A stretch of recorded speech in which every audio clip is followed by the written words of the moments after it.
Saudaraku, pernahkah sahabat beriman merasa gaji sudah naik, posisi sudah tinggi, bahkan aset sudah bertambah, tapi kok rasa cemas, was-was, dan perasaan tidak cukup itu selalu menghantui?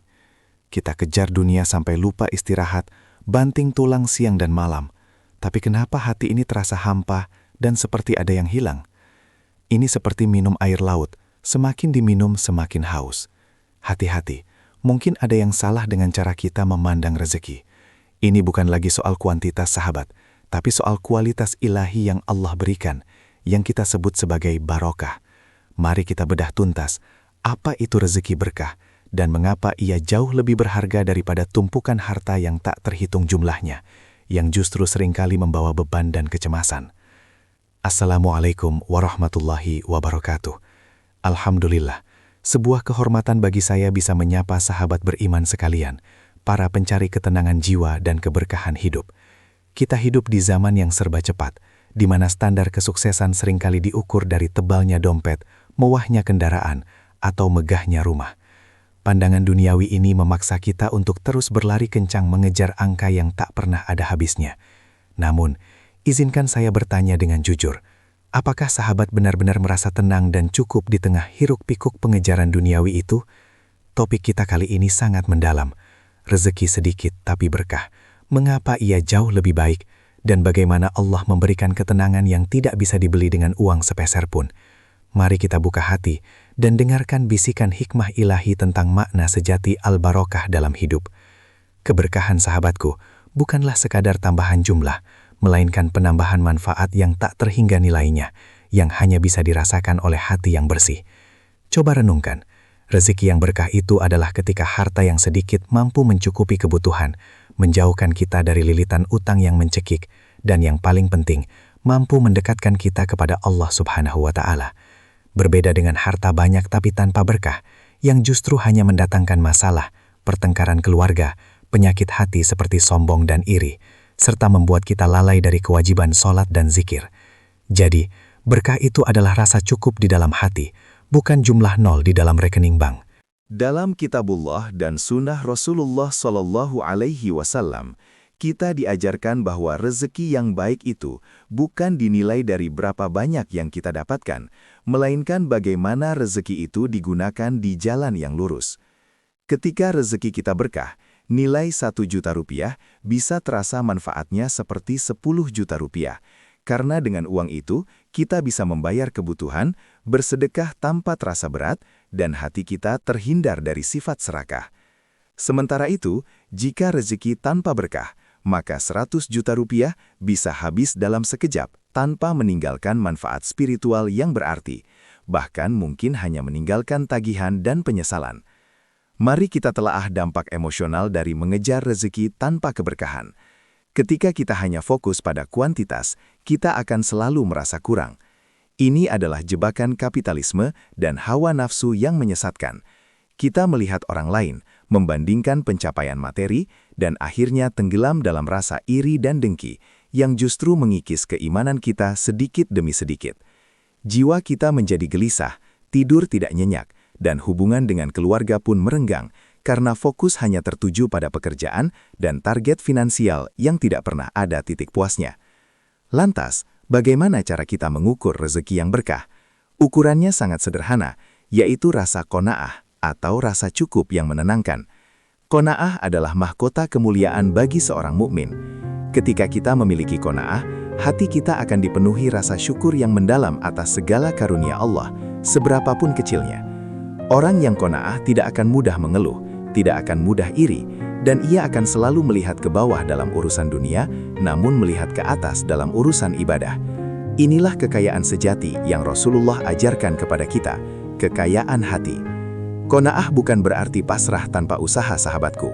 Kita tetap wajib berusaha sekuat tenaga, berikhtiar dengan cara yang halal dan profesional. Namun hasilnya kita serahkan sepenuhnya kepada Allah Subhanahu wa Ta'ala. Jika hasil yang kita dapatkan sedikit, kita terima dengan lapang dada, karena kita tahu Allah Maha Tahu kebutuhan terbaik kita.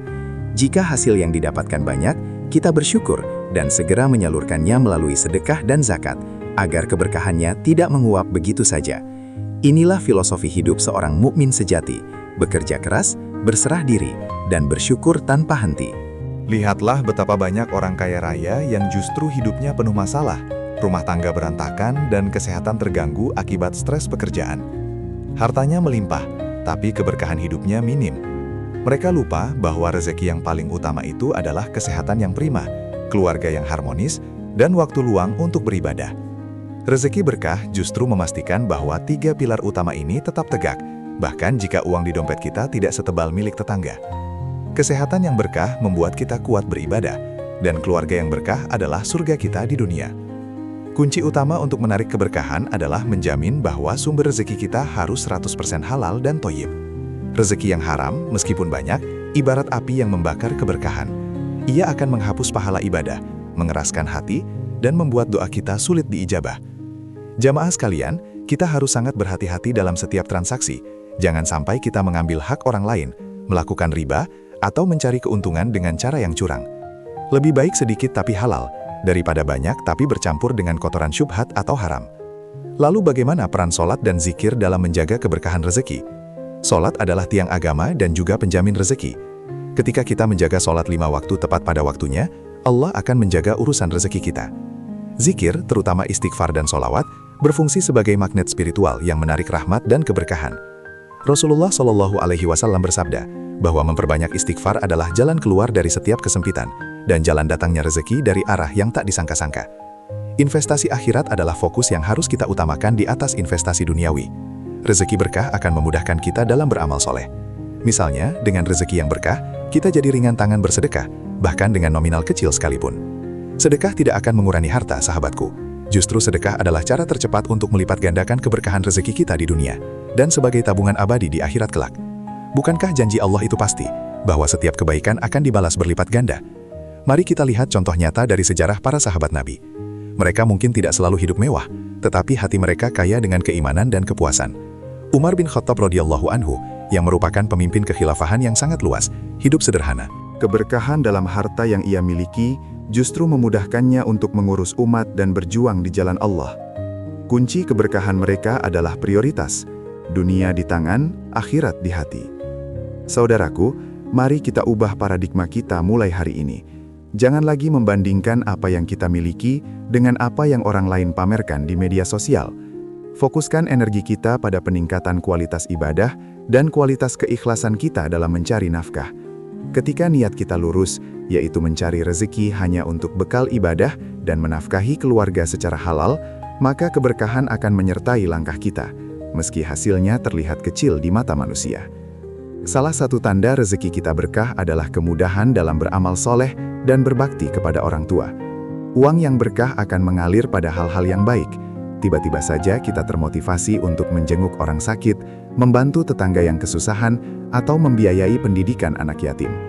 Sebaliknya, harta yang tidak berkah cenderung menjerumuskan pemiliknya pada maksiat dan kegiatan yang sia-sia, misalnya hanya untuk pamer atau membeli barang-barang yang tidak dibutuhkan demi gengsi semata. Kita juga perlu mengingat, ujian rezeki itu ada 2, ujian kemiskinan dan ujian kekayaan. Kebanyakan dari kita hanya takut pada ujian kemiskinan, padahal ujian kekayaan bisa jauh lebih berat dan berbahaya bagi keimanan. Kekayaan tanpa berkah dapat melalaikan kita dari mengingat kematian dan hisab, perhitungan di hari akhir. Orang yang rezekinya sedikit tapi berkah, ia akan merasa lebih ringan pertanggungjawabannya di hadapan Allah kelak. Penting untuk menjaga lisan kita. Mengeluh, meratapi nasib, dan iri terhadap rezeki orang lain adalah pembuka pintu hilangnya keberkahan. Mulai sekarang, biasakan lisan kita untuk senantiasa mengucapkan Alhamdulillah dalam setiap keadaan. Syukur itu ibarat pupuk yang menyuburkan keberkahan. Semakin kita bersyukur, Allah janji akan menambah nikmatnya, termasuk menambah keberkahan dalam setiap rezeki yang kita terima, meskipun nominalnya tidak fantastis. Rezeki berkah juga terlihat dari ketenangan dalam menghadapi masalah. Ketika kita tertimpa musibah, orang yang rezekinya berkah akan lebih mudah bersabar dan mencari solusi dengan pikiran yang jernih, karena hatinya telah terikat kuat dengan janji-janji Allah. Sementara itu, orang yang hanya mengandalkan harta duniawi, saat hartanya hilang, seolah-olah seluruh dunianya runtuh. Sebab ia lupa bahwa sandaran hakiki hanyalah Allah yang Maha Pemberi rezeki. Maka saudaraku, mari kita tingkatkan kualitas hubungan kita dengan Al-Quran. bacalah, dan pahami maknanya. Karena Al-Quran adalah sumber keberkahan terbesar. Rumah yang sering dibacakan Al-Quran akan diliputi ketenangan, dan rezeki yang masuk ke rumah itu akan menjadi rezeki yang dingin, yang menyejukkan hati penghuninya. Jadikan Al-Quran sebagai pedoman dalam mencari nafkah, dan insya Allah, keberkahan akan membersamai langkah kita. Pesan saya yang terakhir, dalam urusan rezeki, utamakanlah ketaatan, bukan kecepatan. Jangan terburu-buru dan mengambil jalan pintas yang haram hanya karena ingin cepat kaya. Ingatlah, kekayaan hakiki adalah ketika hati kita kaya, terlepas dari berapapun angka yang tercatat di rekening. Rezeki berkah adalah jaminan hati yang tenang, keluarga yang damai, dan bekal yang cukup untuk menuju jannah. Ini adalah investasi terbaik yang tidak akan pernah merugi. Sahabat beriman, mari kita tutup pertemuan yang penuh hikmah ini dengan tekad baru. Kita tidak lagi mengejar ilusi kekayaan dunia, melainkan mengejar hakikat keberkahan. Semoga Allah menjadikan rezeki kita, walau sedikit, menjadi rezeki yang mengalir deras keberkahannya, mencukupi kebutuhan kita, membersihkan jiwa kita, dan menjadi sebab kita mudah menuju surganya. Mari kita amalkan ilmu ini. Jika tausiah ini bermanfaat, mohon klik tombol berbagi, agar semakin banyak umat yang tersentuh dan memahami arti rezeki yang sesungguhnya. Jangan lupa tinggalkan komentar di bawah, ceritakan apa makna keberkahan bagi sahabat sekalian. Dan mari kita tutup dengan doa. Ya Allah, berkahilah rezeki kami, jauhkan kami dari segala yang haram, dan jadikanlah kami hamba-Mu yang pandai bersyukur. Wabillahi taufik wal hidayah, wassalamualaikum warahmatullahi wabarakatuh.